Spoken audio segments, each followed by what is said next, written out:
खबर इंदौर से है, जहां प्रदेश कांग्रेस का वनवास खत्म हो और विधानसभा में बड़ी संख्या में विधायक विजय होकर पहुंचे तो नंगे पैर पैदल जाऊंगा माता के दरबार। देपालपुर जनपद में निर्विरोध अध्यक्ष बनी श्रीमती डाबी ने भी रखे अपने विचार। बोली, जिले में सबसे ज्यादा शौचालय निर्माण हितग्राही को लाभ पहुंचाने में रही कामयाब। अध्यक्ष पति ने रखी मन्नत पर प्रतिनिधि से की बात। आइए देखते हैं ये report bureau chief Namita Singh के साथ। मैंने बहुत सारी गांव-गांव शौचालय बनाई और सभी का काम बहुत अच्छा करा और गांव-गांव मैंने जाके सर्वे भी करा, सभी को बनी भी है और फर्स्ट नंबर में बोला ये जिला और तहसील पूरी आई थी। की आवाज़ न्यूज़ समाचार जनता की आवाज़ आज आपको ले चला है ग्राम राजपुरा में। ग्राम राजपुरा में आज हम जानेंगे पूर्व अध्यक्ष प्रतिनिधि की जुबानी। आखिर क्यों इन्होंने शपथ लेते हुए ऐसा कहा कि ये पैदल दांडी यात्रा निकालेंगे और इनकी सरकार अगर बनती है तो ये कुछ विकास के कार्य करवाएंगे। और बहुत सी बातें ऐसी भी कही है कि 18 वर्ष के वनवास के विषय पर भी हम इनसे बात करेंगे। जानते हैं कि जो कमलनाथ सरकार का 18 वर्ष का वनवास रहा, कांग्रेस सरकार का 18 वर्ष का वनवास रहा और आगामी अगर कांग्रेस सरकार बनती है तो क्या इनकी रणनीति रहेगी। जी महोदय बताएं। जी, कमलनाथ जी ऐसे मंजे मंजायल खिलाड़ी है जिन्हें राजनीति का 40 साल का अनुभव है, ना कि आज तक वो इसी विषय में आज तक वो छिंदवाड़ा से कभी किसी से हारे नहीं। और मैं चाहता हूं कि प्रधानमंत्री का दावेदार जो आज मुख्यमंत्री का चुनाव लड़ रहा है वो मध्य प्रदेश के लिए गौरव की बात है, जो कि अपना क्षेत्र मतलब प्रधानमंत्री का दावेदार आज मुख्यमंत्री के लिए चुनाव लड़ रहा है। और ये हमारा मध्य प्रदेश की जनता का सौभाग्य है जो हमारे कमलनाथ जी जैसा चेहरा मिला हमें।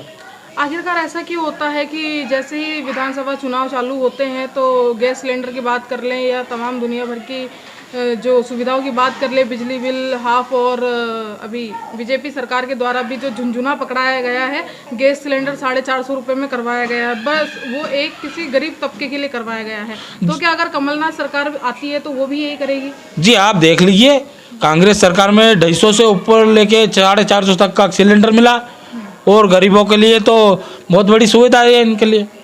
और इसके बाद में ये बीजेपी सरकार बैठी, इसके बाद में ही इन्होंने 1100 से लेकर 1500 तक के सिलेंडर खरीदे गरीबों ने।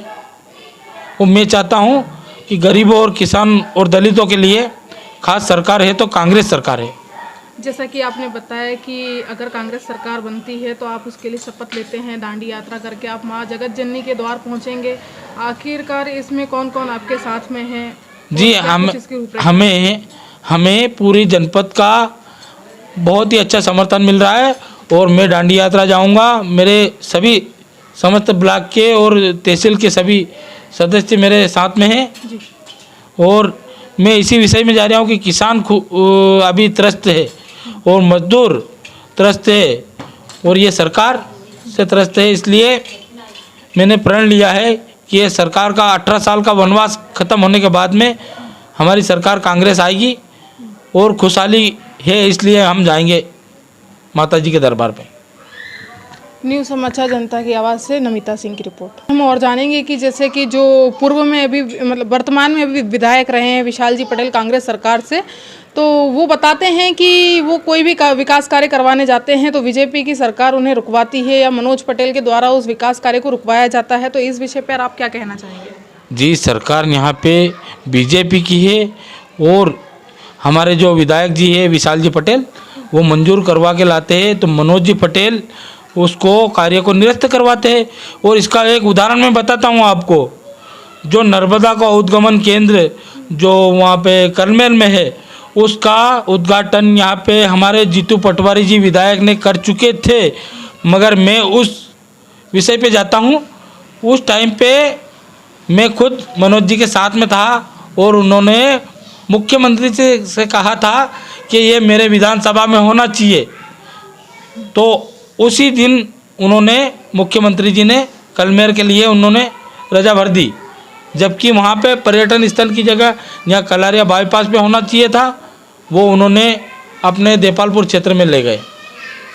जैसे कि कुछ उन्हीं के लोगों के द्वारा एक और नारा सुनने को आता है कि जो भी विकास कार्य करवाए गए हैं वो सिर्फ और सिर्फ बीजेपी की सरकार ने और मनोज पटेल जी द्वारा ही करवाए गए हैं, तो कहाँ तक इसमें सत्यता है?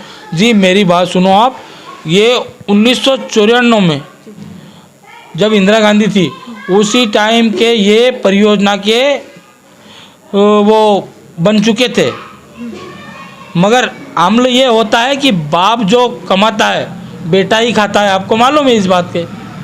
तो बाप की योजना को अब बेटा फ़ायदा उठा रहा है, ये कांग्रेस काल की योजना का फ़ायदा बीजेपी उठा रही है।